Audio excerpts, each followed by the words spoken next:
What is happening, everybody? It is Saturday afternoon, which means what? It means it is time to talk some tournaments for DraftKings and FanDuel on Sunday. Myself and a millionaire maker winner, Neil Orfield, going to be breaking down Sunday's main slate, going over each position, our favorite tournament plays at each spot, and then we're also going to be giving out our favorite stacking options for the slate. So stuff like if we're building one lineup, who it is that we would be stacking in that one lineup. As you guys are watching, the only thing we ask of you is to like the video and subscribe to the YouTube channel. We do really appreciate it. It helps keep our content free around here. We're sponsored by DraftKings Rainmakers. If you guys haven't checked out Rainmakers yet, there is a link below that'll take you to the site that'll allow you to claim a starters pack totally for free. And you can use those cards to win actual cash prizes. There's also regular pack drops over at DraftKings. So take advantage of all the stuff going on over at Rainmakers. Actually, right before the show started, I was building on my MMA Rainmakers lineups for today. But neither here nor there. We got a football slate to talk about tonight. And Neil, what is happening and how did last week go for you? Last week went okay for me. I think it was one of my I think I lost $5. It was right at the end. I was like teetering between gonna make a little bit of money, gonna lose a little bit of money. I ended up losing $5 on the slate. Wasn't in the world. Had a lineup that finished in the top 1,000 in the Millie Maker, and I only entered 4 or 5 lineups in the Millie Maker. So I was pretty happy to have one in like 600 something place. Yeah, didn't quite get there. Obviously, we played a lot of the Ram stacks. You and I had the same thought, and you named the Rams as your favorite stack, which I feel like you get like half credit for it, because I don't think you named Matthew Stafford with Tyler Higbee and Kyron Williams as a stack to go to. I actually don't remember who the pairing partners you had were with Matthew Stafford. Do you remember? Yeah, it was Cooper Kupp, and it was because I ended up I played more on FanDuel and DraftKings last week, and the Rams were my most rostered stack. And what was annoying about it was Stafford was one of the top scoring players on the entire slate, but it was the touchdowns went to the 2 running backs, Kyron Williams and Royce Freeman, which it's not like I was building Matthew Stafford and then stacking with the 2 running backs. So I had very neutral lineups last week because the pass catching options were not great for the Rams. The running backs on the other end were great. I had some of Kyron Williams. I didn't play Royce Freeman last week, but like that wasn't how I was building my Ram stack. So it was a neutral slate. The Ram stacks were good, but just the players didn't score the touchdowns that I wanted to end up scoring the touchdowns is really what prevented those Ram stacks from being like okay lineups where I was like breaking even, just giving into rake for the slate versus being like super profitable and having lineups that could contend to win a tournament. And as I recall, you had some of Higbee, and then the news came out that he wasn't going to play, and you swapped him out, and you couldn't swap him back in. Is that correct? Yeah, so that was the other thing that was really annoying about my Ram stacks is we had reports that Tyler Higbee was inactive and wasn't going to play. He was a healthy scratch. So, you get that kind of scenario where it's not like I got a massive amount of Tyler Higbee. He was in like, I don't know, 6, 7, 8% of my lineups. And I'm like, I'm not rerunning everything for Tyler Higbee. I'm just going to swap him to whichever players I can make fit. And for DraftKings, you just swap to whichever players are less expensive they get into lineups. For FanDuel, you can do more expensive or less expensive players. And because I had more of my action on FanDuel last week, I'd maxed out like a handful of the different tournaments. There was like 5 or 6 tournaments that I played 150 lineups in. I was like, I'm just going to global swap him to different tight ends that I can make work. So what made it really hard then is like, I didn't know how to recover the lineups as I had them before. So I'm just going into this like, what difference could it make? Like, I didn't have a mass amount of Tyler Higbee. I have like whatever the number was, like 5, 6, 7% that I'd said before. So I just thought like, listen, I'm just going to live with whatever the results end up being. I'll be a little bit lazy with this. And then what happens? First pass he scores, or first drive, touchdown to Tyler Higbee. Second drive, another touchdown to Tyler Higbee. And then the other thing that I was thinking was really funny about it as well is I'm looking through my prop bets and I'm going, oh boy, I have a bet on this game, and it's Tyler Higbee over 2.5 receptions. The only thing that could trigger me more about this is he finishes with just the 2 receptions and their 2 touchdowns. He ended up hitting the over pretty easily. Oh, nice. But it was it was definitely a little bit of a tilt there for me with Tyler Higbee because it was just a bad report. We got the reports he was inactive, and then as soon as I swapped everything, we got the news that he was actually going to be active. And at that point, I don't know how OCD you are with managing your CSV files and stuff like that, Neil. But for me, I don't like shit sitting on my desktop, especially because at that point I start building for NBA slates for the night and it gets too confusing for me. Like I've had too many incidents where I upload the wrong CSV or I click something incorrectly. So I delete everything after I'm all set. So I didn't even have the file there to try to recover it, which was something that Adam, or was it Adam? Maybe somebody else had just uploaded your old CSV. It actually might have been Lee. who helps with projections and is part of our data team. And it was already gone. I'd already deleted it. So little triggering from that aspect. It's probably the smart thing to do to delete all your O files. I just never delete anything. So I have a million CSV files from DraftKings, from the Sims on my computer. Yeah. So probably something I should do a little bit more of. I also ended up with zero Higby, but I didn't make the swap. I kept swapping. And I think I was getting to him until like my final crunches, whatever adjustments I made, I ended up getting zero Higby, but that was just my own doing. And then, the other thing that was tilting on that slate. So it was your call was you wanted Stafford with Cup. My call was Josh Allen with Stephon Diggs. And I thought about it on every show I was on. I really thought about, should I say Gabe Davis here? Because I was like, he's getting such low ownership. I love the Bill stack. I kept on going back to the Bill stack, and I was like, really, I'm not going to Gabe Davis. I ended up not doing it because I was like, well, Dalton Kincaid has surpassed him. Now Khalil Shakir has maybe surpassed him on the depth chart. So I ultimately didn't. And then, of course, it was Josh Allen with Gabe Davis was the stack you really wanted there. So that was a little bit tilting for me also. But we got like my primary stacks were the Bills and the Rams, and those both worked out, just not quite in the way I wanted them to. Yeah. And it's what's annoying about that is kind of like we got the hard part right. And then exactly. And then it was just like, you tell me that the Rams are going to go off, but it's not going to be because of Cooper Kupp. You tell me the Bills are going to go off, but it's not because of Stephon Diggs. It's going to be like these tertiary options. Not that Kyren Williams is like a third option, but Tyler Higbee is. And we got another slate to break down.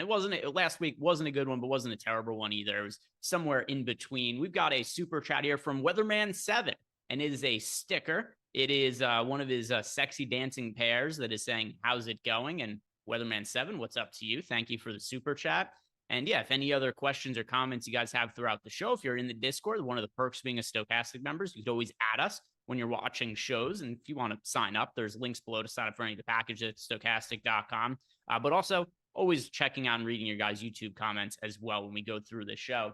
Well, let's start with quarterback, Neil, where I'm very spread out this week. And I'm also getting to different quarterbacks on DraftKings than I am to FanDuel, which is kind of interesting. I'm getting to more of the spend up guys on FanDuel. DraftKings, I'm getting to more of the cheaper quarterbacks. But there is one QB that's popping up pretty prominently as a pay up option for me on both FanDuel and DraftKings. I think you might have a pretty good guess at who that might end up being. Yeah, when I look at the top stacks tool, I don't know that I've ever seen a slate this size have a top stack at 26% for Tua Tagovailoa. Yeah, that is he's really, really popping. And of course, it makes sense against this Commanders defense that has not been able to stop anybody through the air all year. And now we're facing the high-powered Miami offense. Yeah, makes a lot of sense. Yeah, and it's a spot here with the Dolphins where, are they expensive? Absolutely. But one thing that kind of makes it easier, and it's going to be a big talking point when we get to running back, is Zach Moss is on the slate. And we've seen the sites pretty aggressively price up backups this year. And that's why also, like you and I have talked about, why we get to more double tight end lineups this year. It's because there just isn't as much value at running back and wide receiver as there been at those positions in previous years. Therefore, a lot of the best value ends up being a tight end. That is not at all what my lineups look like this week, because Zach Moss is such a strong value option who I'm going to be locking and loading this week. Chalky, I don't care. He's so cheap. And all of our data at the site says he's still even under-owned relative to that. So I'm looking at my lineups, and it just enables me to get up to some of the more expensive players at other spots. And if I'm paying up for stacks this weekend, it is the Dolphins. It is Tua to Tyreek Hill, some of Jalen Waddle as well. So Tua's my most rostered QB on both FanDuel and DraftKings. Like you said, we have the highest top stack score on Tua that we've had on any individual team for the entire year on a full slate here. And there's no team that's even close to it. I think the price tag is worth it. We've seen the Commanders get diced up by like Tommy DeVito put up big fantasy scores against them. And now we've got a team that scored 70 points in individual game this year. We know the kind of upside they have. So this is my favorite stack of the week. I like getting to Tua, Tyreek Hill. Nobody should really consider that crazy, but it is really easier to do than it normally would be at these price points because of the value elsewhere. Yeah, I mean, it looks fantastic. We also only have 10% ownership going to Tua. My guess is that it's going to be higher than that. Like, I think it's sort of hard to predict in these spots, but it's just such an obvious spot that I kind of imagine that the field is probably going to go to a little bit more than 10% of Tua. But still, I think it'll probably end up being a great value stack. The one thing I don't like about it is this is such a strong spot that like any new variable being introduced is something I don't like. So I actually don't like that the Commanders fired their defensive coordinator, Jack Del Rio, this past week. It's like, do they come out, play a little bit, harder for the new coach? I don't know. Sometimes you see kind of a dead cat bounce when a coach gets fired. I also don't think Jack Del Rio is a very good coach. So there are a few reasons that I'm like, I kind of wish that they just had not done that this week. because I just don't want to introduce any new variables to such an amazing spot for the Dolphins. That's the one, issue that I have with it. Also, at this point, Washington's defense is bad on the ground as well as through the air. So we don't really know the way Miami is going to cut them up, even though I'm pretty confident that Miami is going to put up a lot of points. It might be on the ground. So there are, those are the kind of holes you can poke into it. But ultimately, like, it's just such a great spot. If the field's at 10%, I'm going to be well above the field. I don't know if I'll probably play 20 to 30% Miami stacks would be my guess. Yeah, and that's where I'm at right now. I've got Tua right around 20% on both DraftKings and FanDuel. And on DraftKings, like I said, that's really the only pay up option I'm getting to at QB. FanDuel is a little bit different. FanDuel, I'm getting the most to Tua, but then I was still able to get to double-digit exposure to CJ Stroud. I've got 9% of Jalen Hurts. So there's other pay up quarterbacks that I'm getting to, but Tua being the chief among them. And then on DraftKings, I just wasn't really able to, when I ran everything through the Sims, get to other high-priced quarterbacks who are not Tua. So I'm going to ask you now, Neil, are there other high-priced quarterbacks that you are going to be prioritizing for this slate, where I'm finding it hard to get to ones outside of Tua on DraftKings, but I'm able to do it on FanDuel? Yeah, I mean, Jalen Hurts looks good in the top stack tool as well. We've got just 8% ownership going to Hurts, 12% chance of being the top stack. Obviously a tough spot with the Niners, but I'll take the positive leverage. Jalen Hurts is just the type of quarterback who can get it done against anybody. He has such a high floor because of, what he does on the ground as well as through the air. We just saw him do pretty well against, I guess the Bills are kind of a middling defense, obviously a tougher spot here against the Niners. But yeah, I have a lot of interest in Jalen Hurts. I don't have the price tag in front of me, but I'm assuming that Stroud is also a pay up option once again this week. Hasn't done anything to lose the higher price tag that he's been getting recently.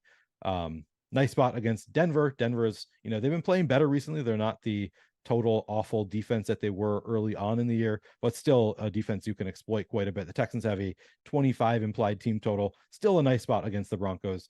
So I have interest in, all of the pay up options. Hurts, Stroud, Tua, definitely interested in all of those. We also have positive leverage going to Justin Herbert, 2.4% projected ownership, 7% chance of being the top stack. New England has been a little bit of a pass funnel defense so far this year. So yeah, honestly, I like a lot of these pay up options. How about you?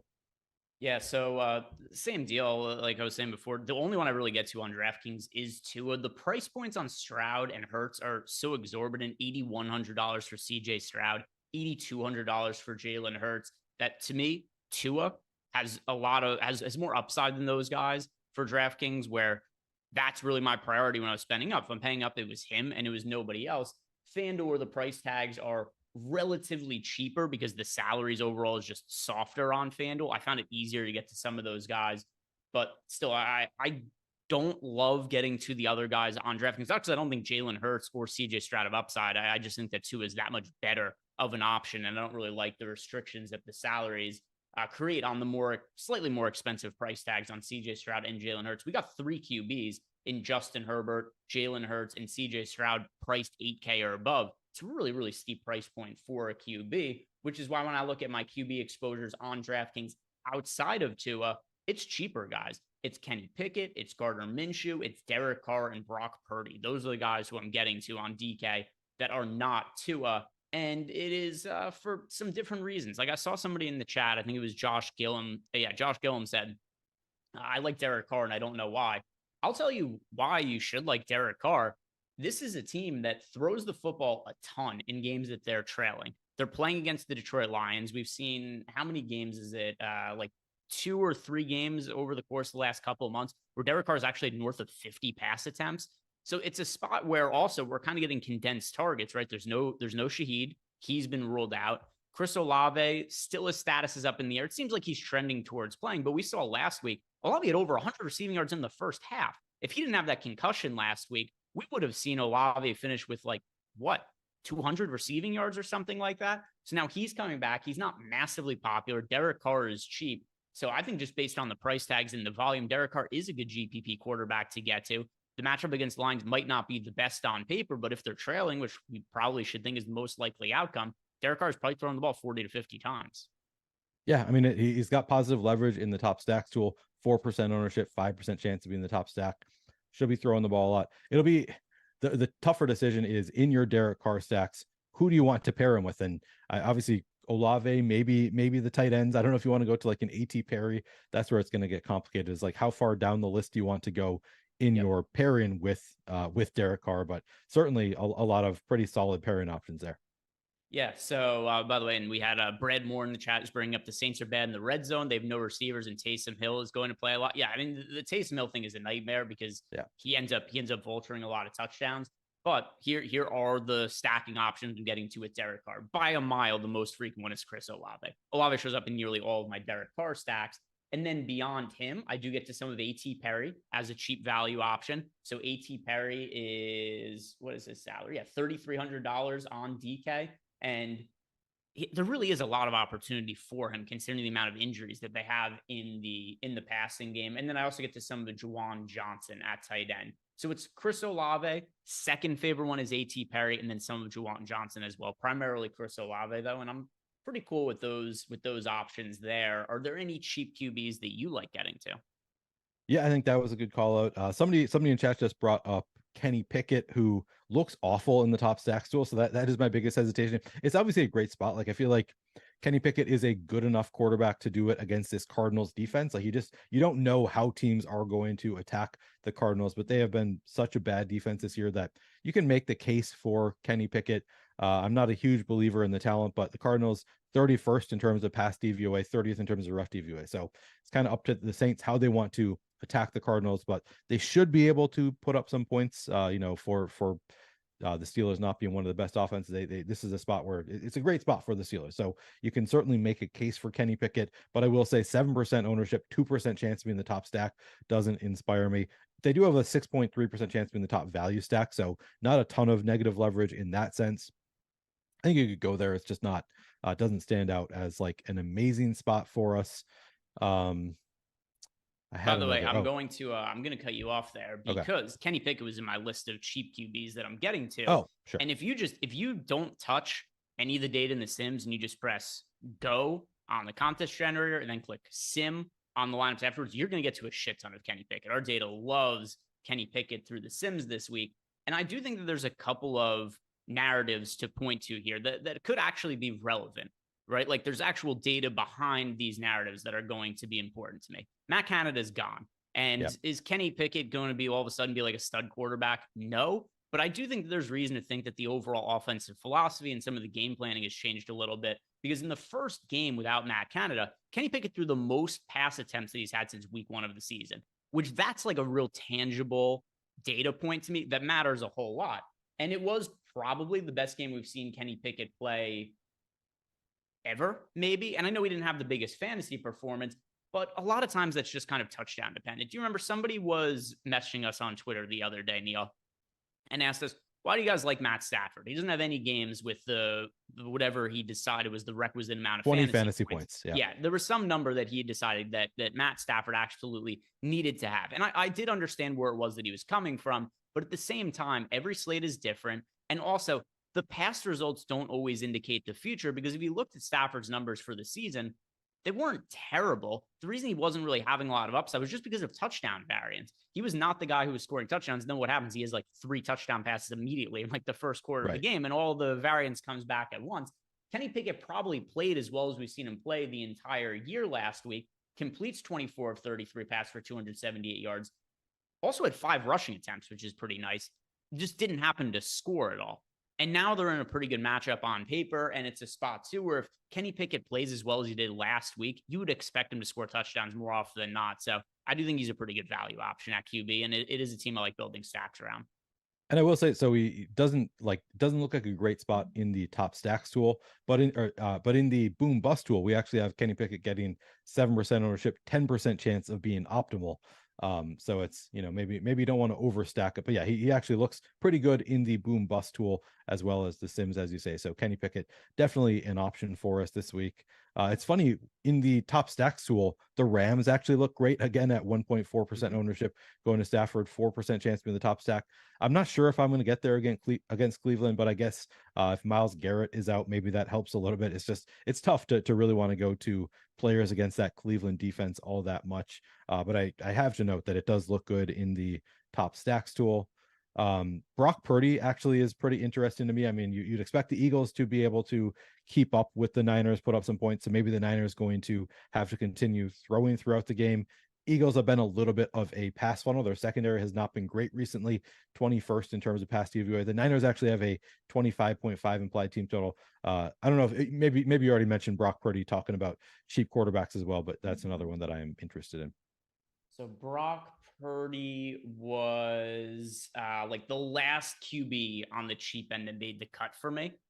So when it comes to Brock Purdy, and it's like right at 10%, which is usually once I get guys who are 10% when I'm running lineups, where like that's where you have to kind of to me, like that. Those are the players I talk about on the show. Like if I have somebody in 1-2% of lineups, it's like, all right, these are just somebody in a 150 data set I have some of.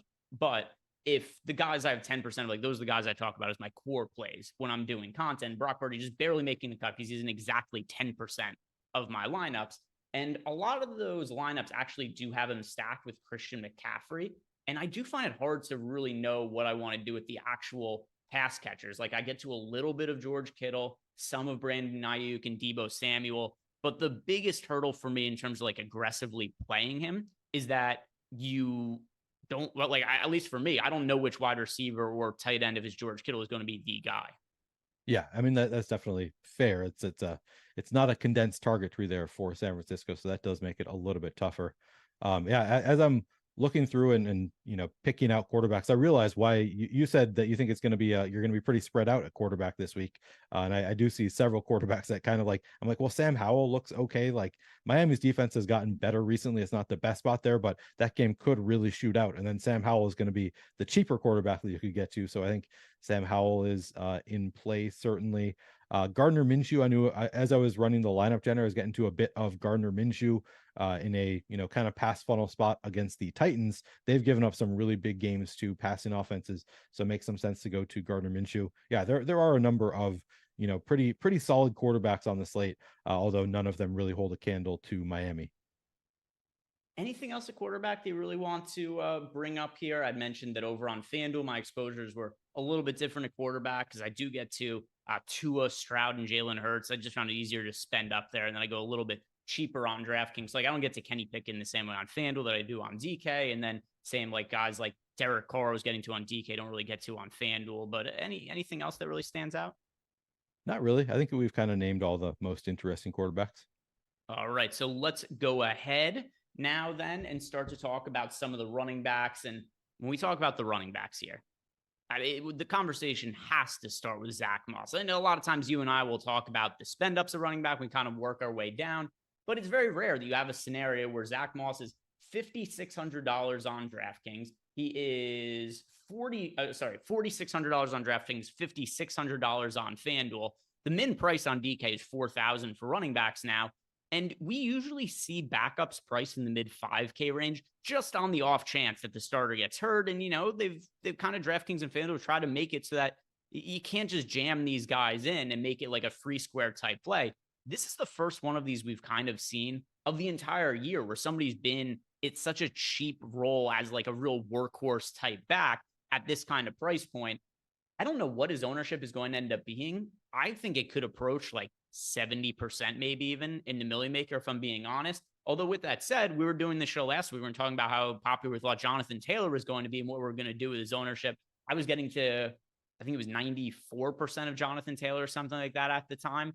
And he only ended up being 18% owned in the Millie Maker last week. Came nowhere near what his projected ownership was, although it was way different across different contests. If you looked, he was, I think 18% in the Millie. The higher dollar stuff, he was like 50% owned, which is usually a pretty good indicator of when somebody is a stronger player, not when they're like 3x the ownership in like the Thunderdome type tournaments as compared to the Millie Maker. But Zach Moss, going to be super, super popular this week. How are you going to approach him in tournaments? Yeah, I'm gonna have to be tracking ownership because honestly, if he does end up, above 50%, above 60% at the very least, I might be tempted to full fade him in large field contests. This is the kind of spot where, like, obviously the tools are going to love him. He makes a lot of sense. He's the best point per dollar play on the slate by far. He's also crushed this exact matchup earlier in the year. This is, we think of it as being, and it is like it tends to be Tennessee is much better against the run than against the pass. earlier in the year, though, we had Zach Moss go off for 165 rushing yards and 2 touchdowns on the ground. And then I don't even know what he did through the air. I guess just 2 receptions for 30 yards on the ground, but absolutely crushed in this matchup just a few weeks back, I guess a handful of weeks back. So he certainly could do it again. If he is going to be 50% plus owned in like a Millie Maker contest. So I think it's a different play depending on the size of your contest. The larger the contest, the more inclined I would be to get away from Zach Moss. If it's, a contest with 10,000 entries in it, I'd be more inclined to just eat the chalk with Zach Moss, get different elsewhere. But in like a Millie Maker size contest where you really need to put up an enormous score to get to the top, I'd be a little bit more inclined to fade Zach Moss. I know it's going against the data a little bit because we have him at currently 38% ownership, 41% optimal. But if he gets higher than that 38% ownership, which, as you said, I think it's certainly possible that he could, at that point in a Millie Maker type contest, I might be inclined to fade Zach Moss and just hope that he puts up 15 or 16 fantasy points and I get, 3 other running backs who are each putting up 25, 30, 35 fantasy points, and you can just completely flip the entire build. So it's a really interesting, it's one of the more interesting spots to talk about, I think, that we've had so far this year with Zach Moss. But I think where I come down on it is it's going to depend on the contest size. And in a Millie Maker type contest, if we end up having Zach Moss get a little bit higher ownership than he is right now, honestly, even at the ownership, if he does come in at 38% ownership, I'd be at least tempted to full fade him and just hope that he doesn't completely kill it and that I can find some lineups where different running back combos put up huge scores. Whereas if it's, a contest with 30,000 or fewer entries, I think I'd be a little bit more inclined to just eat that chalk. I think it's one of those rare plays where like it really does make a difference to me, even within large field tournaments, how large field the tournament is exactly. It sounds like you are going to eat the chalk there with Zach Moss, just eat the free points there. Yeah, so first time this has happened all year. Yesterday, I was doing the Sim show with Spags. He was filling in for Lofty. Lofty's going to be back at work tomorrow, and we got to 100% of Zach Moss, our top 150 lineups. And no matter which different filters we used, he showed up in 100% of our top lineups. So data is really telling us that we should be playing Zach Moss. So I did rerun everything this morning. I got to less of Zach Moss. He was in 149 out of my top 150 lineup. So a little bit less of him today than yesterday. Okay. But trending downward. Yeah, I'm probably going to be having at a minimum like 90+% of him. Yeah, I don't know. I might be biased. So the one time that I've done this in the past, I can think of that was like almost the exact scenario was back in 2020. When we had Mike Davis was the chalk for the Panthers, and he got to 40,000, 40+% ownership, and I full faded him on that slate. I was like, all right, I'm just going to experiment. And of course, I had just had a big win a couple weeks earlier. I decided to experiment, and then using the stochastic tools, I got to a ton of Cole Beasley, and Cole Beasley ended up having a big game, and I ended up having like a sweat for a milli. Just from and really the only big decision point I made was full fading Mike Davis and just getting to different cheaper players spread throughout my lineups. I ended up having a pretty good sweat for a milli in that week. So I'm a little bit like, man, what if I do that again? Like that could work out, just spreading out to different cheap players. But it probably makes sense to get to some Zach Moss. I'm definitely not going to be there at 100% because I think that, it's certainly possible for Zach Moss to put up 15 fantasy points and not kill you. And it's even possible for Zach Moss to, hard to envision, but to put up fewer than 10 fantasy points where you're really getting ahead of the field by not playing him. So I'm not going to be there at 100% Zach Moss. I'm guessing I'll be under 50% Zach Moss. And there's a part of me, depending on where the ownership ends up tomorrow, I'll have to think about full fading and just going to completely different lineups for huge field contests. So I'm doing something interesting on my other computer over here as we're talking through this. I am creating a field where Zach Moss is 70% owned. And I'm going to upload those lineups to the Sims and see with 70% owned Zach Moss, what would it recommend me to do? Here's what I think is going to happen, Neil. I think it's still going to give me close to 100% of Zach Moss, but I think it'll give me other contrarian players. Like what I think it's going to do is it's going to say, you want to play Zach Moss pretty much no matter what. And if the ownership is going to be really high, it's not going to say where you deviate is with Zach Moss. It's going to say you deviate with other players in the lineup, not just Zach Moss. And somebody in the YouTube chat, copy paste dates, asked if Zach Moss doesn't have a TD, he's a bust, right? No, he probably doesn't need a touchdown, to be honest. At his price point, if he catches if he rushes for 50 yards and then he also has like 5 catches for 50 yards, he's probably in the million making winning. He's probably in the millionaire winning lineup. Yeah, most likely. Yeah, you definitely don't need a touchdown for him to get there. You know, the full fade wouldn't be because I'm expecting him to completely bust. It's just you're hoping that he does not go off. Like he could put up 14 fantasy points, and if other running backs, put up 25, 30 fantasy points, then you might be happy you don't have him. But yeah, it's an interesting. I don't think that there's necessarily a right or wrong way to play Zach Moss. But obviously, if the tools are giving you a lot of Zach Moss, more often than not, you should just be trusting the tools. Yeah, and then Rance in the chat is saying that it is hard for running backs to be optimal with that one, not relative to his price point, right? So a lot of times this year it has been, but it's because in the popular running backs are, like still 6, 7K. We haven't had a scenario where somebody's been a $4,600 running back that we've really wanted to play with, any kind of like real aggressive amount. I can't even remember the cheapest running back that we've really played a lot of this year. Can you remember a spot, where there was somebody who was like, there have been times where there was cheap guys we liked, right? There was, I think maybe like Devin Singletary was $5,200 as a popular play one slate, but I can't remember 46 as like a super chalk option. I don't think we've really had it quite this cheap.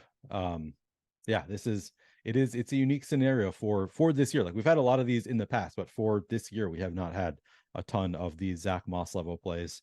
Yeah, I don't know. I'm tempted to fade him, even though I know that it goes against the tools that more often than not you should just trust them. But I'm tempted by the fade in Millie Maker style places. By the way, so I just reran everything, right? With it set on the dot 70% Zach Moss, and it gave me 100% of my top 150 lineup still. Okay. But what it did do, let me look at some of my stacks. Like, what did it give me? It gave me, so it's funny, it did give me like a little bit more of Gardner Minshew. It gave me more of Derek Carr. So it gave me more of some contrarian stacks. So it made my lineups, even though I'm still playing 100% of Zach Moss in this scenario, he'd be projected for 70% ownership. It doesn't change my exposure to Zach Moss. It changed my exposure to some of the players who are paired with Zach Moss, which is also something that we've seen Adam and Josh talk about a whole bunch on Twitter this year about how you don't need to not play the chalk guy to be contrarian. There's other ways to do it as well. And that's also kind of what the Sims are showing me as I'm going through everything now. Now, another interesting part about this is if I have nearly 100% of Zach Moss, I don't have a massive amount of exposure to other running backs because I got one guy taking up every single spot. And in general, the chalk is good at running back to me this week. Where I'm getting different is my quarterbacks and then some of my wide receivers as well. It is not at running back for me. I have 3 running backs in north of 20% of my lineup. Zach Moss, chalk. Rashad White, also chalk. Christian McCaffrey, also chalk. I have a couple other guys that are mixed in here that are a little bit lower owned, but it's not running back where I'm deviating this week. Okay, so those are the 3 chalkiest running backs, and they all look pretty good in the tools. Like we have negative leverage on Christian McCaffrey, but not a ton. I know I was getting to a lot of McCaffrey in the lineup generator as well. So even slight negative leverage, but not in any kind of crazy way. Yeah, just all 3 look like great running backs. They're going to get the volume. I totally understand all of those plays. My guess is I'll be more spread out than you are at running back. But I definitely understand. I'm sure I'll get to some of all of those 3 also. And then we've got Mike. We got Mike Lawrence, Yocastic, and YouTube chat said he thought Josh Kelly was in the mid 5K range, was high on. Nope, he was the first game that it was close, but he was over the 5K mark when we saw Eckler go down earlier in the season. He was close, but not quite the same price point there. Jamal Parker left us a super chat, said, just watching Greg and Neil won me $1,000+ in the last week in DFS using the Sims and your show. Thanks for the help and thank you guys for everything. Jamal, thank you very much for the note. That is really appreciated, as well as the super chat. And for anybody else who wants to sign up for our NFL package, which includes the sim tools, the contest generators, so you can build your lineups on our site and simulate them. There's a link for that below to go and sign up. And if anybody else wants to support us, the really easiest way to do it also is you just like the video and subscribe to the YouTube channel. We do appreciate that a whole bunch. How about for you though? Contrarian running backs. Who are the off the not like anything that has to be, like a 1% owned guy that you are jamming in or anything like that. But are there any contrarian plays that you do like getting to at running back? Let me see for contrarian plays. I mean, yeah, I like Ramondre Stevenson. He's not really contrarian, so it doesn't really answer that question. I think it's sort of interesting in our tools that we have Najee with positive leverage, Jalen Warren. Like it's kind of flipped the ownership versus optimal odds for those two. But Najee looks like he's somewhat contrarian, 8.5% projected ownership, 12% chance to be an optimal. Obviously, a great spot for either Najee or Jalen Warren against his Cardinals terrible defense. So I think both of the Pittsburgh running backs are in play. Najee being the more contrarian of the two of them. Sort of intrigued by Bijan at 5% ownership. He looks pretty neutral in the tools. Not the best spot against the Jets, but they are a little bit, worse against the run than against the pass so far this year. Of course, the Falcons just a 17.75 implied team total. So maybe that's getting a little bit thin, but I'm at least a little bit intrigued by the increasing role that Bijan seems to have. Yeah, I don't know where else I'm going. Honestly, I said I'm probably more spread out than you, but I think a lot of the chalk looks pretty good here. So I don't know how spread out I'm going to be at running back. I think you could go to Derrick Henry as an interesting play, and we've got Derrick Henry at 14% ownership. Okay, I thought it was a little bit lower than that. So not super contrarian there either. Yeah, I don't know that I'm going to go super contrarian, although. Oh, I guess we have Raheem Mostert at sub 1% ownership. So that is a contrarian play that I absolutely love. I think in my I guess you could even have him in your Tua lineups, but I do think if we're going to get any of these Miami running backs at low ownership against this Commanders defense, like they don't need to do it through the air. I think the Commanders defense is bad regardless, but through the air and on the ground. And Miami is certainly capable of putting up big scores with the running backs also. So I think Mostert, Achane, currently we have both of them as being super contrarian. I don't know if they end up being as contrarian as we have them right now. But if they stay, sub 5% owned, either one of them, I'm willing to go there. And of course, Mostert is once again my favorite because Achane just doesn't have quite the same volume upside, I don't think. Whereas I think Mostert has the upside for a lot of volume. If he can get it done against the Jets like he did last week, he can certainly get it done against this Commanders defense. So I do actually really like the Miami running backs as contrarian options. Yeah, and I mean, also that would make sense as some leverage off of what could be, popular Dolphin stacks. For me at running back, there is a couple of players that are popular that I'm underweight to the field to. And it's funny, Ramondre Stevenson was somebody who yesterday I was building lineups I was overweight to, but now he's projected for a lot more ownership. So I have about half the field of what the field is doing with Ramondre Stevenson. And I mean, I think Stevenson is a really good spot for him on paper. It's more so one of these situations where the ownership has gotten to be high. And then if I'm getting to a lot of Zach Moss, it kind of goes to what I was saying before is, what are the sims telling me and the data on the site? Well, if Zach Moss is going to be really popular, it's going to try to lower some of the ownership in other ways. And one of that happened to be with Ramondre Stevenson coming down in my lineups, where I think yesterday I had like somewhere around 20% of Ramondre Stevenson. This morning I run it, I get to sub 10% of him. So that's somebody I come in a little bit underweight to the field too. Breece Hall looks like he's going to be quite popular against the Falcons.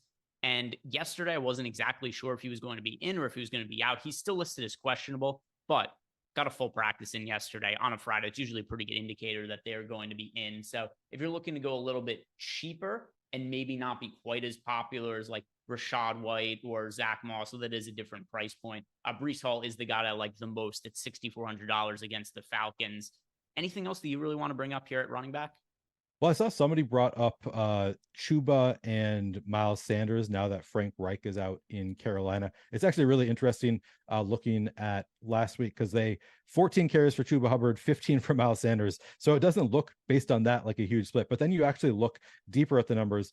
Chuba Hubbard played 43 snaps where Miles Sanders only played 24. Chuba Hubbard ran 26 routes where Miles Sanders only ran 5. So I do think that Chuba Hubbard is still pretty clearly the running back one for the Panthers, even though Miles Sanders actually had one more carry last week. I think that was just a fluke because all of the other stats would suggest that Chuba Hubbard is going to be the guy there. Now, it's not the best spot in the world against The Bucks, the Bucks are 13th in terms of run to giveaway. The Panthers only have a 15.5 implied team total. So I'm not going to go crazy there, but I thought that was sort of interesting since somebody brought it up. Just needed to note that. Somebody also just asked where copy paste that. Can you briefly talk about how you determine when to deviate from the tools? And the answer is I probably deviate from the tools more often than I should, even though I trust the tools, use them for most decisions. I guess to me, the best places to deviate from the tools are places where you have a smaller sample size. So like a player just came into more playing time and we don't really know how to gauge the most recent game versus past games. Sometimes, there's human input into what kind of usage that player is going to get. Rookies who haven't had a big role, but it seems to be, maybe coming up. But in general, I think the better approach is probably just not to deviate from the tools all that often. I do it from time to time. I probably do it more than I should. Greg has won several tournaments using the NBA tools, the NBA sims, and you don't really deviate from the tools all that much in general. At least that's my impression. Is that accurate? Would you say that you tend to stick closer to the tools at least than I do? Yeah, I don't really change all that much to be honest. So the one thing I will do is certain stuff like there's a pretty good chance that tomorrow when I'm running lineups like the contest generator and building my pool, I probably will up the projected ownership on Zach Moss. And that will not, as we just saw running through, that's not going to impact what the amount of Zach Moss I'm getting to, but it will impact some of the players I get around Zach Moss. And then another thing I've noticed too, when I'm doing this, and this is also going to relate to Jamal Parker in the chat, who said, how do I feel about Henry? It's a good matchup from like last week. Here's something that I am getting to in my lineups, which I actually think is a very sensible pivot here, is the field is getting to Derrick Henry pretty heavily, right? Derrick Henry is projected for 14% ownership, and I have him in 5% of lineups. Instead, what I ended up getting to in the data, and a lot of times I'll look through this and be like, oh, this is really sensible. I hadn't even thought of it, but the way our sims work, it's play-by-play. So it's like simulating each play of every game 40,000 times. And I mean, I'm very stupid relative to the people who make these tools. Like, we don't understand how I don't understand how it is that the system is capable of doing it, but this is what it does. And then from there, after it simulates each game play-by-play 40,000 times and the entire slate plays out, it gives you lineups that are, sorted based on which ones ended up performing the best.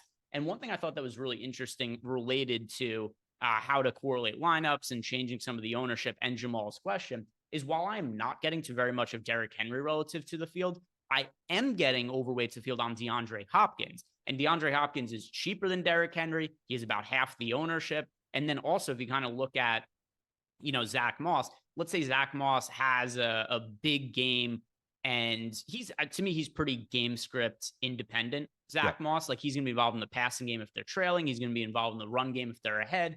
And I do think the most likely scenario is this game is competitive. But we do know that if the Titans are behind, they're going to be throwing the football, and that's going to be less of Derrick Henry. And that is where DeAndre Hopkins could come in. So I think Hopkins is a really good leverage play off of Henry, and I'm getting more of Hopkins at wide receiver than I'm getting to Henry at running back. Yeah, I think that's a totally fair way to play that. Yeah, Henry is something that I had brought up as like, it's a nice spot. And then I look at him like 14% ownership, though, not really the contrarian play that I was hoping for. So yeah, DeAndre Hopkins seems like a natural way to get leverage on that 14% ownership. What do we have the I'm moving over to receiver now. What do we have the ownership at for DeAndre Hopkins? Hopkins 6%. Oh yeah, that's not bad. I take that for DeAndre Hopkins. 8%. But either way, it's not like a very high number, and it is about half the ownership of what Henry has. Yeah. So if he's getting that much lower ownership, do you have any Will Levis stacks?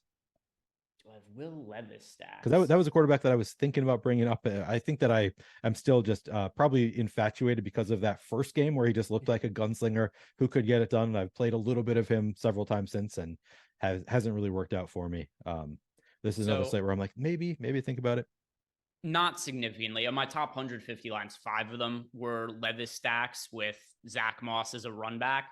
But what I am getting to is, because I talked about Gardner Minshew is one of the cheap QBs that I get to on DraftKings, is I do have lineups where it's Gardner Minshew, Zach Moss, one of the other Titans receivers, whether it be Michael Pittman or Josh Downs, and then DeAndre Hopkins. And that is a build that I like quite a bit as a core, and might be coming up when we talk about favorite stacking options in another like 15 minutes here. But talking more about these wide receivers, This is where my lineups are contrarian. Tyreek Hill, I'm paying up for him. He's not contrarian, but I think he's a very strong pay up option. The only real pay up option I'm getting to very much of at wide receiver. So let's start by talking about the pay up wide receivers, Neil, and then I'll talk about the contrarian guys that I'm getting to, other than just DeAndre Hopkins. I've kind of tipped my hand in terms of one of the contrarian guys I like. But Tyreek Hill, if I'm paying up for wide receiver, it is him. And then it's not all that difficult to get to this crazy $9,600 on DraftKings. On FanDuel, he is actually 10,000, but I still get overweight to him, and he winds up in about a third of my lineups because of that Zach Moss price point. Do you like paying up for Tyreek Hill? And if not, do you have a preferred pay up wide receiver option? Yeah, I mean, Tyreek Hill just makes a ton of sense here. We've got him optimal 22% of the time, despite being 9,600. And even when he's not optimal, he's still going to look really good a lot of the time. Just the nut matchup here against the Commanders. Makes a ton of sense to go to Tyreek Hill. If you have 9,600, that's probably the player I'm going to in the flex. Hard to argue. Like Tyreek Hill quite a bit. I told Scott I'm going to be a little bit sheepish going back to the Jalen Waddle as the leverage play after I don't know if you saw Ricky D's tweet about Jalen Waddle and every tout all year saying Jalen Waddle is a great leverage play off Tyreek Hill. It is still true though that Jalen Waddle still does make sense. 7,600 getting 11% ownership, 12% chance being optimal. So it doesn't really stand out as like a phenomenal play in the tools, but I do think he does make some sense as a leverage play once again. Now, more often than not, they're just going to go back to Tyreek Hill. He's going to put up all the fantasy points, but from time to time, it's going to be Jalen Waddle. He has had a couple big games this year. And do you think you're going to do any double stacks with Tyreek Hill and Jalen Waddle? Some, but it's very cost prohibitive, so I don't think very much. But let me pull up here. So I have 25% of Tua on DraftKings right now. Of those lineups, let's see. It looks like 7 of them are Tyreek Hill, Jalen Waddle double stacks. It's like not bad. I have 7 out of 150 lineups are Tua with Tyreek Hill and Jalen Waddle. I kind of like that. I think that's about the right proportion, I would think. And certainly it's possible for both of those guys to put up 100 yards and a touchdown. And they did it several times last year. The Miami double stack completely broke the slate. I don't know if it's happened more than once this year, but certainly a stack that could get it done, especially against this Commanders defense. So I don't hate the idea of just full on stacking or even doing just a single stack or a double stack that includes one of the running backs. Makes some sense to me. Mostert being my preferred running back on Miami. A lot of different ways to play the Miami stuff. I think that makes some sense. Keenan Allen, 9,000, a little bit cheaper. I think he's going to be in some of my lineups. We have him as basically a neutral play, 11% ownership, 11% optimal. I told you I'd play some Jalen Hurts stacks. Of course, AJ Brown going to be the first play I go to in those Philly stacks. Now, we have seen Devontae Smith has really come on recently, and he's only 7,300. We've got Devontae Smith currently at 4% ownership with a 6.5% chance being optimal. So once again, I'll probably go back to the wide receiver 2 in some places, especially because, we've seen the trend with when Dallas Goedert is out, for whatever reason, Devontae Smith gets a little bit more run. So I think we can go back to Devontae Smith if he's not going to get a ton of ownership. That makes sense to me. Are you going back to Cooper Kupp this week? No, I am not. And it's not even because of me being like, Cooper Kupp finished or anything like that. He's $7,800, and I just didn't get to pay up wide receiver. I don't have a single wide receiver who's expensive in a meaningful amount of lineups other than Tyreek Hill. Yeah. I'm so just looking at the boom bust tool. Like, we have positive leverage on both Cooper Kupp and Puka Nacua. So there's like, should I go back to that? It's been biting me. I've been wanting to go to this Ram stack, and even last week when the Rams go off, we still don't get the actual receivers that I've been expecting. So I don't think I'm going to go there against this Browns defense, but we do have positive leverage on both Kupp and Nacua. Maybe when I'm going away from, although honestly, how am I going to fit them if I don't play Zach Moss? So like I'm thinking, well, in my contrarian lineups, maybe I go to those guys, but it's hard to fit them if you don't have Zach Moss. So I guess maybe that actually makes sense. Go to the chalky Zach Moss. This is how you get contrarian, because we have really low ownership on the Rams. So yeah, I guess that's I was kind of thinking in reverse there, but yeah, it actually makes some sense to go to. If you're going to chalky Zach Moss, one way to get different, I guess you could go to that Ram stack. Looks pretty good here. Ayuk looks pretty good. So speaking of those Brock Purdy stacks, we have 7% ownership going to Ayuk with a 13% chance being optimal. That's kind of nice. Pittman, I have some interest in doing some Minshew stacks. Pittman makes some sense. 17% ownership, 18% optimal. A lot of different ways to pay up, really. I know you were not that interested in the Texans stacks with CJ Stroud. I think you could do it with Tank Dell or Nico Collins. Both look pretty good here. I mean, I could just be like, I mean, I've continued to kind of be on although last week, not so much. Tank Dell was really expensive, only scored 17 fantasy points on DraftKings, didn't really have a great game.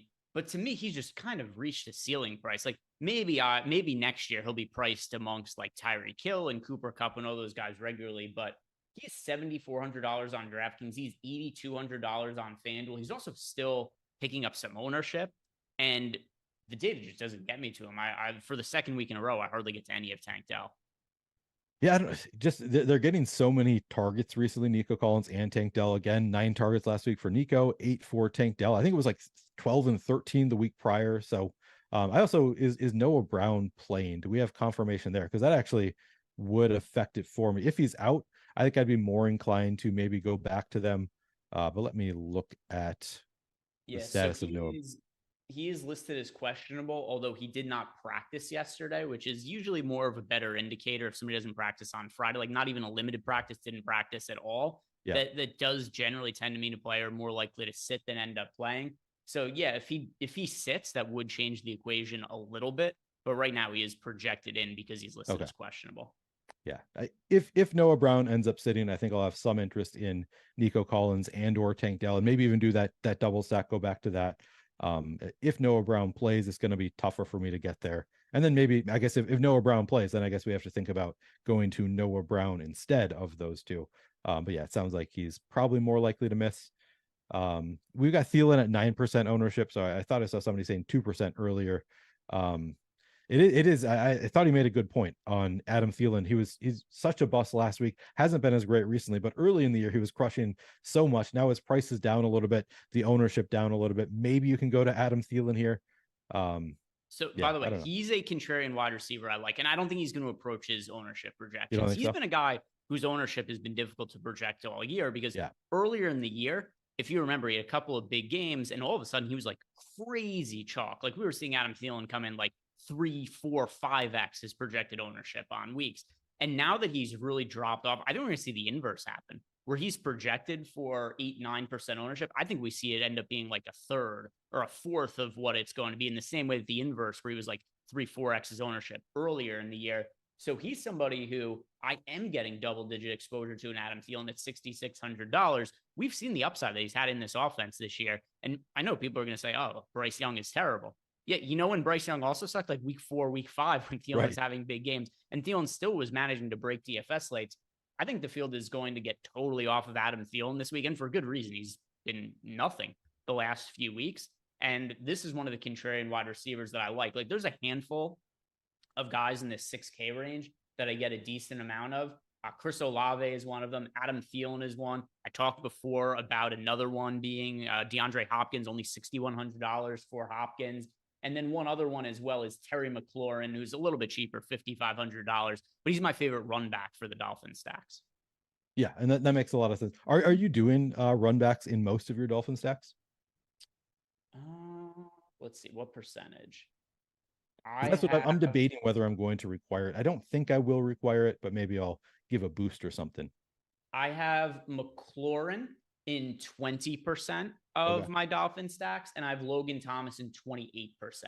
And I don't have any other run back. So it's like 50% of my Dolphin stacks have a run back and like 50% don't. Okay. And that seems about right. That's probably my aim, is where I'll get to there also. Kind of interesting. Any other contrarian wide receivers you want to bring up?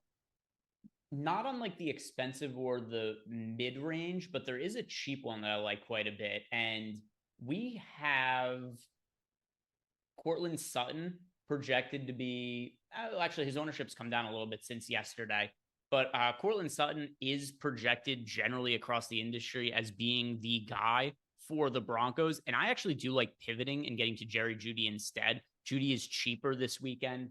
I don't really think he's going to be all that popular. We got him projected for 8% ownership. And when it comes to Jerry Judy, he's $4,700 on DraftKings. He is, what was this price point on FanDuel? It is 6,000. So I'm well overweight to the field on Judy on both DraftKings and FanDuel. The field is getting to Javonte Williams. The field is getting to Russell Wilson. The field is getting to Cortland Sutton. Jerry Judy, the least popular of all of them. And Judy just hasn't been the guy who scored touchdowns this year. We talk all the time about how much variance there is in touchdown scoring. Like, it's not like Sutton gets like a massive amount more targets than Judy. He's just the one who's ended up scoring the touchdowns this year. Like, why can't it be Judy be the ones who scores the touchdowns this week? And we have seen Judy put up some decent games this year just without the touchdowns, especially in some of the targets. Like, didn't get the targets last week. The week before against the Vikings, he was targeted 7 times, caught 5 of them for 58 yards. He's only scored 1 touchdown the entire season. I think people would look at him a little bit differently had he had some more of those touchdowns. I think this is a floor price for Judy, $6K on FanDuel, $4,600 on DK. So I like him as a value option. The Broncos' offense has looked a lot better this year. And at what point would we have thought that like Jerry Judy get to be this cheap? Yeah, no, I mean, and he looks great in the tools. 9% projected ownership, 14% chance to be an optimal at 4,700. Yeah, that it looks like a great spot, and it's obviously a nice game. I think you can actually full on stack that game, or you can play Judy as a one-off. So that all makes a lot of sense to me. Going to some Judy this weekend. I think I'm going to be with you on Jerry Judy as a play. What about Jameson Williams is a little bit interesting to me just because the Lions offensive coordinator came out and said that the ball is going to start coming, the ball is going to start gravitating to him a little bit more than it has already this season, up to 60% route participation in the most recent game. I wonder if that continues to go up, and it's, you know, at least promising that they are singing his praises. So I think Jameson Williams is somebody that maybe I'll consider at 3,600. I think that he's one of those cheaper guys with big upside for Detroit. That's a spot I could go. I think I have a guess for who your super contrarian, super cheap player is. Is it Jason Brownlee? I do get exposure to Brownlee. Brownlee isn't over 10% of my lineups, and I actually think Brownlee is the best. I know it didn't like necessarily work out. I think he's the best showdown option we've seen of the entire year. Where it was week 12 now, where there was the Friday game where the Jets played against the Dolphins on the so it was last Friday. Jets and Dolphins play in that weird afternoon slate. Brownlee starts at $200 in showdown against the Dolphins in a game script where the Jets are going to have to throw the football, and he's like 3% owned in the flagship contest. Yeah, that was crazy. Now, relative to his price tag, you know, you catch two catches for 20 yards at the min price. Like that's a pretty good result, especially when somebody's that price point. But he had like real opportunity kind of. He also had a catch that was called back, which you think like, what difference does it make? It does in some of those showdown contests when guys are min or the really flat min price. But yeah, I think there's opportunity for Brownlee. The Jets are basically never leading games. If he's going to keep starting for this team, he's going to get targets. Yeah, I think he makes a lot of sense as a min-priced option. We currently have no ownership going there. I don't know. We'll see if that changes by Sunday, but if he's going to get very little ownership, I think he makes a lot of sense as a contrarian play. I'll get to some Brownlee. I know I was getting to some of him in the lineup generator earlier today too. So the tools, he's popping a little bit there. Yeah, I think that he's a nice play. Yeah, and then we also got a super chat here from Camp Burke. Camp Burke is asking, what about Cedric Wilson? I did not get to Cedric Wilson in lineups. If there are cheap guys I'm getting to that are like off the board, it's going to be somebody like Brownlee for me right now. But we only have Cedric Wilson direct for 3 fantasy points.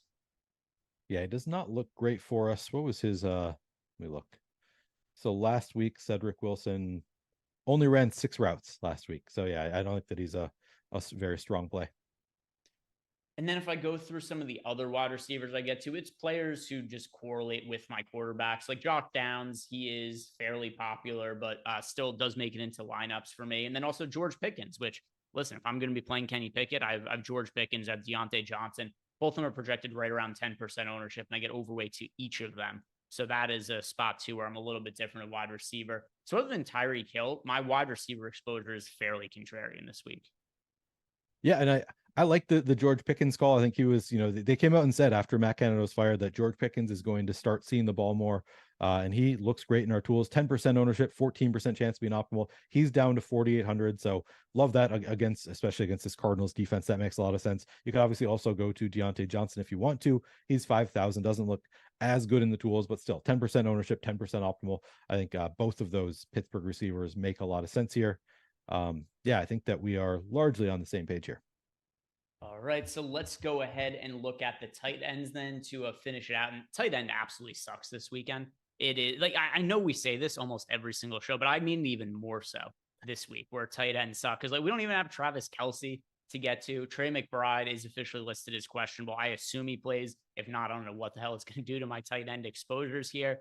But also, if you guys haven't done it, do us a favor, like the video, subscribe to the YouTube channel, and tight ends, I mean, I get to Trey McBride just about every week at tight end where it's been a crappy position of roster. He's come with a floor this year and he's pretty regularly produced well. I think we've seen there's like double-digit fantasy points from him in like 5 of the last 7 games. And that's production you really struggle to find generally at tight end, especially the targets. Recent games, 9, 7, 9, 5, 14 targets for Trey McBride. They cut Zach, well, not exactly cut Zach Ertz because they didn't like him, but Zach Ertz also requested to be moved on, which it kind of shows how much like, all right, Trey McBride is our guy down the stretch of the season. So I get to a lot of Trey McBride. His price point has just never come up in a meaningful way either. So he's the best overall tight end option to me for the week. Who else do you get to a tight end, Neil? Yeah, I think that those are some good call outs. I was getting to a ton of Chigakonkwo when I was running the lineup generator. He looks pretty good at 3,100. Obviously, we talked about the New Orleans tight ends. Juwan Johnson at 3,400 looks really good. I'm debating whether I'm going to pay up for Taysom Hill at all. As a he's one of those players that like it's impossible to really project Taysom Hill. So that's a spot where sometimes I might get different than the tools. We have negative leverage on Taysom Hill, but like, would it be that shocking with several of their skill players out to see Taysom Hill just play more in a lot of different weird ways, play a little bit of quarterback, play a little bit of running back? I don't know. I think that he's an interesting play at 5,200 that won't work out all that often, but occasionally will put up 25 fantasy points just doing a bunch of different stuff. So I think Taysom's at least mildly in play. For the most part, though, I think that I'm probably going to be correlating my tight ends with my quarterback with my stack or as a bring back. I think that I'm with you on that. So gonna be pretty spread out. Maybe I'll play some Kittle in my in those game stacks. We had Schultz was ruled out, so maybe Brevin Jordan is going to pop up a little bit as a play for Houston. I think we're running an update this afternoon, so I think we'll get a little bit more Brevin Jordan potentially for the Texans. You can obviously always go back to Sam Laporta, looks fine at 5,600. We have some positive leverage there, 5% ownership, 8% optimal. But yeah, it's tough to really differentiate there. Of course, Pat Freiermuth. After we saw Pat Freiermuth, and I know you mentioned him, but after we saw him go completely off against this Cardinals defense, going to be sort of interested there as well. Only 2% owned. So I like Freiermuth. Another one. So my tight end exposure is like Trey McBride looks good. Every other tight end is just whoever correlates with my stacks and whoever else I'm getting to. So Pat Freiermuth, 2% owned at $4,300 on DraftKings. I get to him just once again as part of the exposure that I'm getting to Kenny Pickett. I don't really get to him on FanDuel though, because FanDuel, I didn't really get to Kenny Pickett quite as much. The other tight ends I have then, it's Logan Thomas because he's a run back in Dolphin stacks. Chigakonkwo because he's a run back in some of the Colt stacks that I have.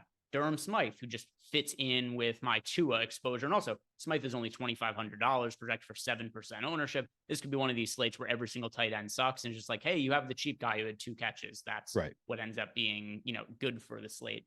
So, yeah, to me, it's just I get to the guys that correlate with my quarterbacks, and some of them are contrarian, some of them less so. But when I don't really love any tight end, I'll just put them in the environment that makes sense and correlates with the rest of my lineups.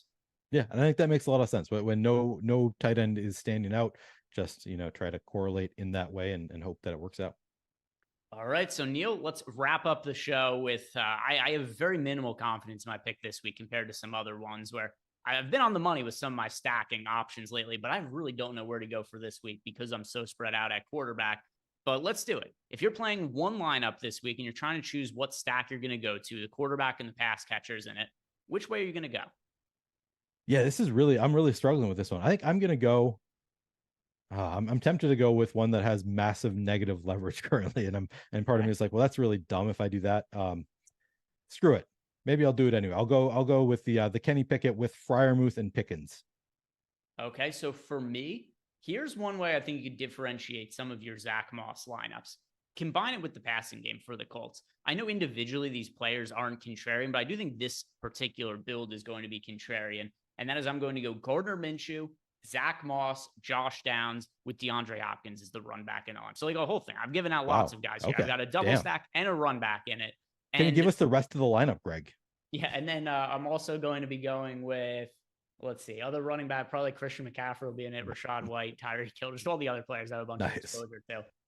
So, but I do think that individual construction is going to be contrarian. You're getting DeAndre Hopkins, who to me is leverage off of a more popular Derrick Henry, and it's not unreasonable to think that Hopkins be the guy who ends up scoring touchdowns. And then also, I don't know how many people are going to be pairing Gardner Minshew with Zach Moss, which we also talked about last week, is something where it's like, hey, you could play Gardner Minshew with Jonathan Taylor, and that's a way to reduce the ownership of a lineup that has Jonathan Taylor. Now, what ended up happening anyway was Jonathan Taylor didn't end up being super popular as we thought he was going to be. But still, he ended up scoring 2 touchdowns. That himself a pretty big game. So that's my lineup. Gardner Minshew, Zach Moss, Josh Downs, running back with DeAndre Hopkins. Guys, thank you very much for watching. If you have not done yet, do us a favor. Like the video, subscribe to the YouTube channel. I hope you have a great week 13, and Neil and I will be back here next weekend.